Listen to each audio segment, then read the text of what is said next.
Patrice Lumumba, de son vrai nom Elias Okitazombo, était un homme d'État congolais, né le 2 juillet 1925 à Onalua, Congo belge, et mort assassiné le 17 janvier 1961 près d'Elisabethville au Katanga.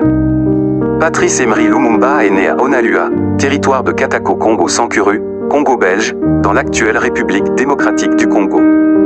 Il fréquente l'école catholique des missionnaires puis, élève brillant, une école protestante tenue par des Suédois.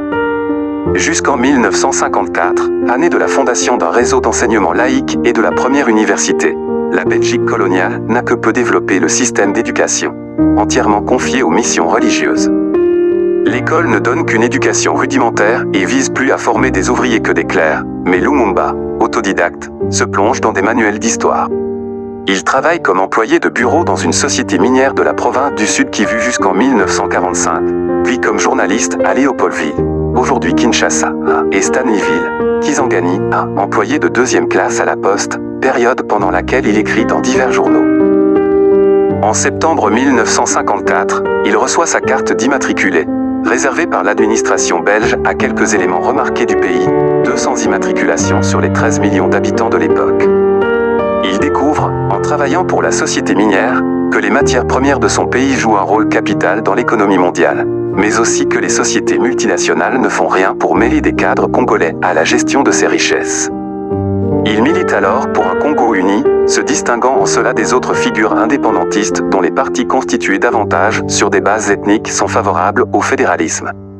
L'historien congolais Isidore Newell Enziem précise, Lumumba, à cause de son identité de Tepla, avait son électorat, naturel, dispersé dans l'ensemble du pays, ce qui l'obligeait à jouer une carte nationaliste unitaire.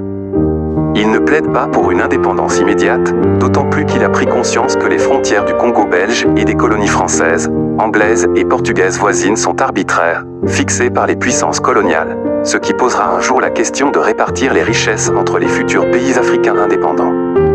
En 1955, il crée une association, APIC, Association du personnel indigène de la colonie, et aura l'occasion de s'entretenir avec le roi Baudouin en voyage au Congo, sur la situation sociale des Congolais. Le ministre belge en charge à l'époque de la politique coloniale, Auguste Buisseret, veut faire évoluer le Congo et, notamment, développer un enseignement public. Lumumba adhère au Parti libéral, parti de ce ministre, et y attire des notables congolais. En 1956, il répand alors une lettre circulaire parmi les membres de l'association des évolués de Stanleyville dont il est le président et dans laquelle il affirme « Tous les Belges qui s'attachent à nos intérêts ont droit à notre reconnaissance.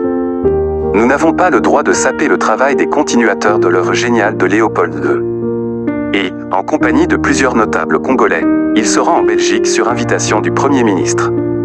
C'est à cette époque que Patrice Lumumba écrit un livre sous le titre Le Congo, Terre d'avenir, est-il menacé ? Dans cet ouvrage, il plaide pour une évolution pacifique du système colonial belge dont il reste partisan. Emporté par l'évolution rapide des événements qui vont mener à l'indépendance, Lumumba ne prend pas le temps de publier ce livre. Il paraît à Bruxelles après sa mort. En 1956, il est jugé pour avoir détourné des fonds des comptes de chèques postaux de Stanleyville et condamné à un emprisonnement d'1 an. Il vit son incarcération comme une injustice puisque, n'étant pas toujours payé, il considère n'avoir fait que prélever son dû. Il imputait ces malversations à l'illogisme des Belges qui incitaient les Congolais instruits à vivre comme les Européens sans leur en donner les moyens matériels. Libéré par anticipation, il reprend ses activités politiques et devient directeur des ventes d'une brasserie. En cette même année, il est président de l'association des évolués de Stanleyville. C'est précisément à cette époque que le gouvernement belge prend quelques mesures de libéralisation. Syndicats et partis politiques vont être autorisés en vue des élections municipales qui doivent avoir lieu en 1957.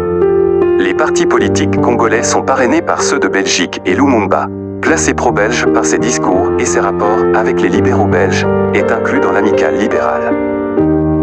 En 1958, à l'occasion de l'exposition universelle de Bruxelles, première du genre après la guerre et qui a un grand retentissement dans le monde, des Congolais sont invités en Belgique, dont Patrice Lumumba.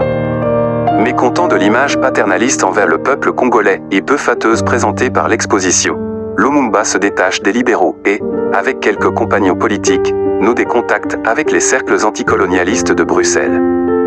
Dès son retour au Congo, il crée le Mouvement national congolais, MNC, à Léopoldville le 5 octobre 1958.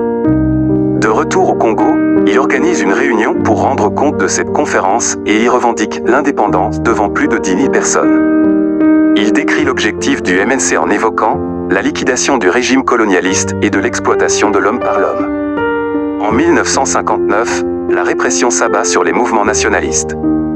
En janvier, l'interdiction d'un rassemblement de l'ABACO, association indépendantiste, fait officiellement 42 morts selon les autorités coloniales, mais plusieurs centaines selon certaines estimations.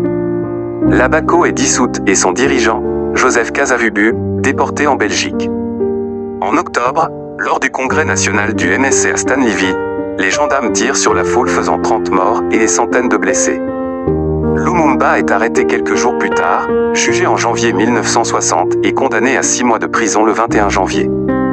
Débarrassée de Lumumba, qu'elle considérait comme le chef de la tendance radicale des indépendantistes, les autorités belges organisent des réunions avec les indépendantistes. Une table ronde réunissant les principaux représentants de l'opinion congolaise a lieu à Bruxelles, mais les délégués congolais refusent unanimement de siéger sans Lumumba.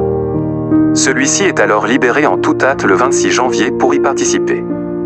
Alors qu'il espérait profiter des tendances contradictoires d'un ensemble hétéroclite, le gouvernement belge se trouve confronté à un front uni des représentants congolais et, à la surprise de ceux-ci, accorde immédiatement et, dans la plus totale improvisation, au Congo l'indépendance, qui est fixée au 30 juin 1960. Des élections générales, les premières dans l'histoire du Congo encore belge, ont lieu en mai 1960, que remporte largement le mouvement national congolais, MNC1 de Patrice Lumumba. Le dirigeant de l'ABACO, Joseph Kasavubu, dans un souci d'unité nationale, est nommé président de la République et avalise aussitôt la nomination de Lumumba comme Premier ministre, ainsi que le prescrit la nouvelle constitution qui attribue ce poste au candidat du parti ayant remporté le plus de voix. Il forme le premier gouvernement du Congo indépendant. 2 ans après le Ghana, le Congo accueille à son tour une conférence panafricaine. Confronté à la sécession du Katanga, vaste province au sud du pays soutenue par la Belgique, Lumumba dénonce le fédéralisme comme une manœuvre néocolonialiste. Sous le camouflage du mot fédéralisme, on veut opposer les populations du Congo. Lumumba en profite pour évincer les officiers belges et décrète l'africanisation de l'armée, tout en doublant la solde des soldats. La Belgique, jugeant qu'on ne peut plus avoir confiance dans le gouvernement congolais et dans son armée pour rétablir la sécurité, répond par l'envoi de troupes pour protéger ses ressortissants à Léopoldville, la capitale située dans le Bas-Congo, mais aussi dans d'autres régions. C'est notamment le cas au Katanga, riche région minière, dominée par la puissante entreprise de l'Union minière du Haut-Katanga, où 9000 soldats belges viennent soutenir la sécession de cette province, proclamée le 11 juillet 1960 par Moïse Tshombe. En tout, 11 000 soldats belges sont acheminés au Congo en 10 jours, précédés par les troupes spéciales des paracommandos. Cette intervention militaire surprend à l'étranger, et encore plus en Afrique, par l'ampleur des moyens mis en œuvre et par la rapidité de ce déploiement militaire. C'est que la Belgique, membre de l'OTAN, dispose, en Allemagne de l'Ouest, d'une zone militaire suréquipée s'étendant de la frontière belge au rideau de fer. L'état-major belge dispose, de ce fait, d'une panoplie de ressources militaires, en partie d'origine américaine, qui lui permettent de déployer avions, transports de troupes et même des navires de la marine de guerre qui vont bombarder des positions congolaises dans l'estuaire du fleuve Congo. Tout cela avec l'accord de l'OTAN qui autorise, en pleine guerre froide, que soit dégarni le front belge d'Allemagne. C'est un véritable conflit qui menace d'éclater, ce qui provoque l'internationalisation de l'affaire congolaise avec, à l'ONU, une condamnation par l'Union soviétique et des pays du tiers-monde qui veulent soutenir Lumumba et ses partisans. L'ONU ordonne à la Belgique de retirer ses troupes, mais, après plusieurs résolutions contradictoires, rejette l'option militaire et qualifie le conflit au Katanga de « conflit intérieur ».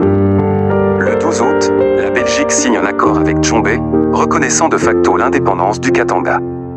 Alors que Lumumba décide de réagir en envoyant des troupes reprendre la région, l'ONU revient sur sa position initiale et impose militairement un cessez-le-feu, empêchant l'entrée des troupes congolaises.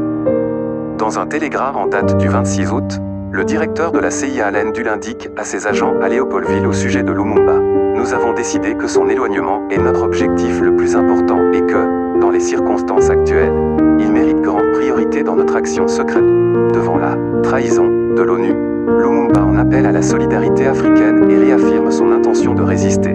Tous ont compris que si le Congo meurt, toute l'Afrique bascule dans la nuit de la défaite et de la servitude.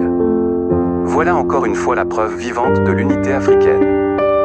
Voilà la preuve concrète de cette unité sans laquelle nous ne pourrions vivre face aux appétits monstrueux de l'impérialisme.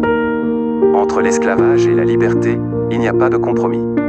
Le 4 septembre 1960, le président Joseph Kasavubu annonce à la radio la révocation de Lumumba ainsi que des ministres nationalistes, alors qu'il n'en a constitutionnellement pas le droit. Il le remplace le lendemain matin par Joseph Iléo. Kasavubu blâme publiquement Lumumba pour le massacre de milliers de personnes par les forces armées lors de l'invasion du Sud Kasaï en août et pour l'implication soviétique dans le pays. Toutefois, Lumumba déclare qu'il restera en fonction. Le Conseil des ministres et le Parlement lui votent une motion de maintien et, à son tour, Lumumba révoque le président Kasavubu, sous l'accusation de haute trahison. De plus, il appelle à Léopoldville une partie des troupes de l'armée nationale congolaise, RNC, stationnées à Stanleyville et au Kasaï. Cependant, un coup d'État soutenu par la CIA éclate à Léopoldville par lequel Joseph Désiré Mobutu prend le pouvoir. Le nouveau régime reçoit le soutien de Kasavubu et de l'ONU. Ex-militaire, mais aussi ancien journaliste dans la presse congolaise pro-coloniale, Mobutu a repris du service dans l'armée congolaise avec le grade de colonel. Il crée immédiatement le collège des commissaires généraux composé de Noirs compétents dans divers domaines, transport, économie, politique, etc. chargés de gérer au plus pressé une situation chaotique. Dans le même temps, le 10 octobre, Mobutu assigne à résidence Lumumba, Iléo et leurs ministres. Mais Lumumba fait passer en secret un mot d'ordre demandant à ses amis politiques de le rejoindre à Stanleyville, où ils établissent un gouvernement clandestin dirigé par Antoine Gisanga. Le 27 novembre, Lumumba s'échappe avec sa famille de la résidence d'Ilkens, à Kalina, et tente de gagner Stanleyville avec une petite escorte à bord de sa Chevrolet. Son évasion n'est découverte que 3 jours après. Grâce à cette avance, persuadé d'avoir réussi à échapper à ses ennemis, il harangue ses partisans sur son passage, ce qui lui fait perdre du temps et permet au major congolais Gilbert Mpongo, officier de liaison du service de renseignement, de le retrouver pour essayer de l'arrêter. Après un premier échec à Port-Franqui le 1er décembre, Mpongo réussit et Lumumba est arrêté à Lodi, dans le district de la Sankuru. Il est ensuite ramené à Mecca, où il est embarqué à bord d'un avion vers Léopoldville, d'où il est transféré au camp militaire Hardy de Tisville. Il se trouve alors sous la garde des hommes de Louis Bobozo, un militaire congolais, ancien de l'offensive belge de 1941 contre les Italiens d'Abyssinie, qui a la confiance de ceux qui croient pouvoir ramener le calme. À la date du 17 janvier 1961, Patrice Lumumba et 2 de ses partisans, Maurice Mpo et Joseph Okito, sont conduits par avion à Elisabethville, au Katanga, et livrés aux autorités locales.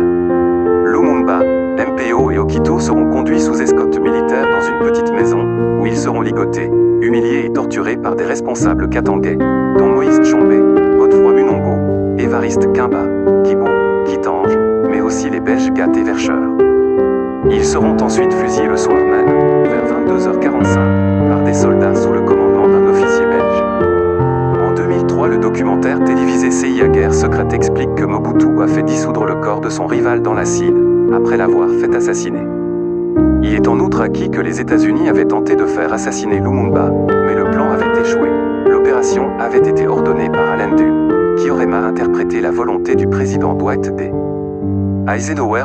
Au début de l'année 2022, la justice belge voudrait conclure l'enquête pénale qui a suivi la plainte déposée en juin 2011 par François Lumumba pour l'assassinat de son père le 17 janvier 1961.